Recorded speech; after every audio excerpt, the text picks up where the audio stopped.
Hello, everyone. Welcome back to Conka Sports Podcast, episode 2. Today, we're going to be talking just college football. I got my top 10 predictions. I got my Heisman hopefuls, and I got my conference championship predictions. Let's get into it.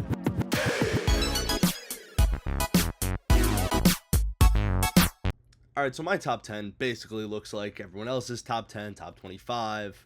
It's the same thing because, everyone thinks alike. It's the best teams, and everyone's like, oh, it's the best team, so it's the top 10 team. So at 1, I got Georgia, obviously. Carson Beck, best quarterback in the NCAA right now.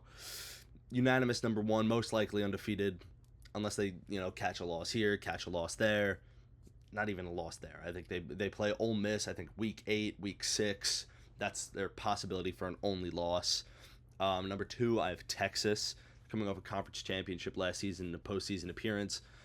They didn't lose that many players, and they kept Quinn Ewers. So Quinn Ewers is one of my Heisman hopefuls. He definitely has a shot, and this Texas team is very good.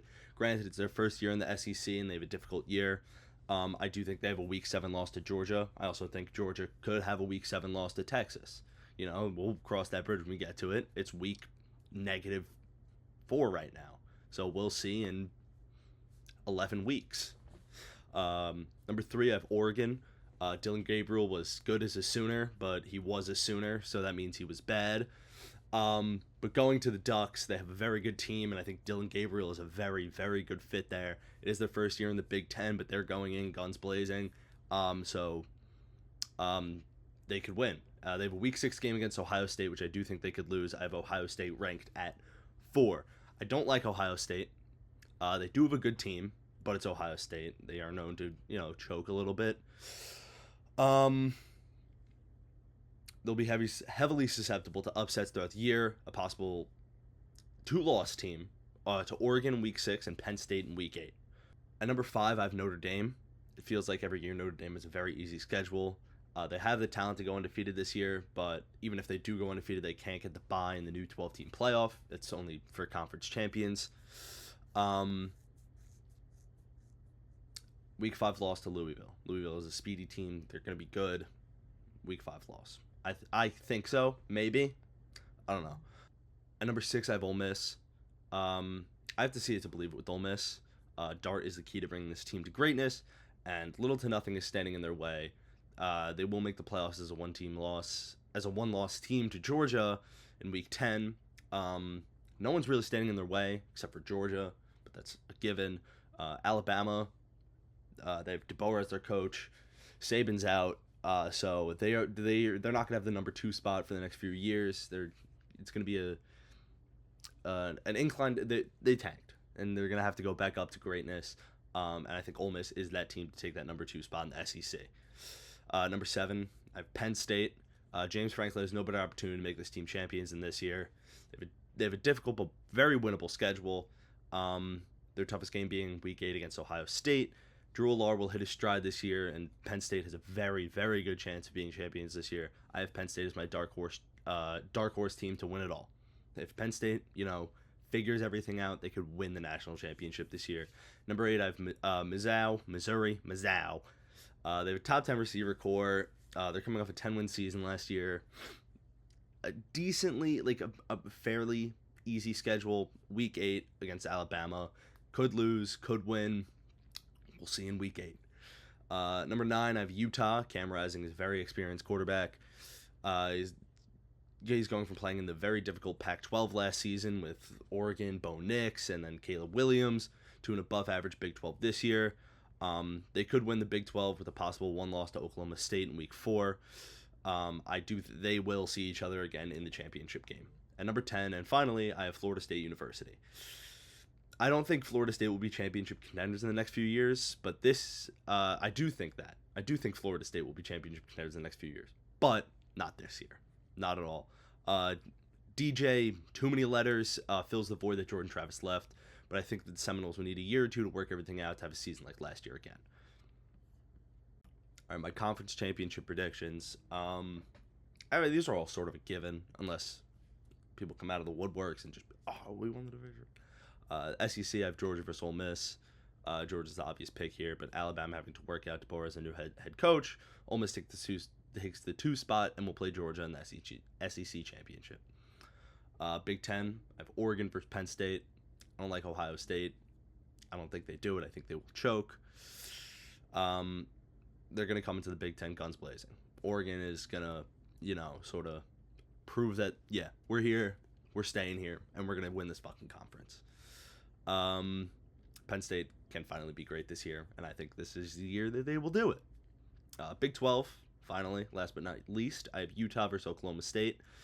Utah has talked about like they will run through the Big 12, no problem. This may be biased, but I believe you can't count out the Pokes. Oklahoma State, Mike Gundy is one of the best coaches in college football, and Heisman hopeful Ollie Gordon will definitely take everyone by surprise this year and pull out a Big 12 championship. I do think they will win, but last year's Big 12 championship, didn't do us too great. Yeah. All right. Let's finally get into my Heisman hopefuls. Up first, I have Quinn Ewers, quarterback from Texas. If he puts on a show in the SEC and proves that Texas belongs in the SEC and they win their schedule and win the games that they have to, he'll be the unanimous Heisman favorite. No doubt about that. No doubt in my mind. Ollie Gordon, Oklahoma State. Last running back to win Heisman at Oklahoma State. Best running back of all time, Barry Sanders. He had the stats to back himself for a Heisman candidacy last season.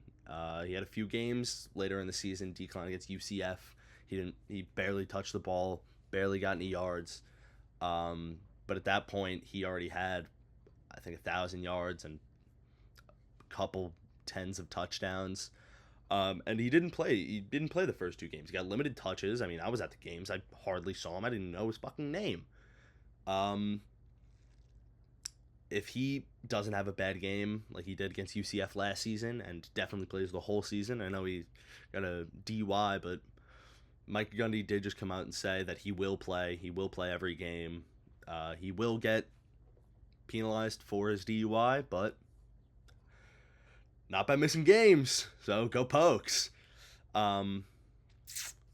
Next up, we got Jalen Milroe, quarterback, Alabama. If he proves me wrong and I say that Alabama's not going to have the 2 spot in the SEC or even the 1 spot, I think he could win it. I mean, it's an Alabama team. They did pretty good in the transfer portal, so he has weapons. It's Alabama. Like, it's not that hard to be good on Alabama. So if he proves me wrong and brings Alabama to the SEC championship and possibly wins the SEC, definitely could win, if not will win, the Heisman. And last but not least, I have Dylan Gabriel. Early last season, I remember Gabriel was in the talks for the Heisman. He was a hopeful. He was in the question for it. But him being on Oklahoma, it was a very mediocre team last season, didn't help his case. But I do think him going to the Ducks, which is a way better offense, way better defense, will definitely help his case here, and he will be a Heisman candidate the whole year. Thank you. All right, that's it. This episode, not a long one. Like, subscribe, socials, Conka Sports on everything, Conka.sports on most. All right, make sure to subscribe. Bye. Love you.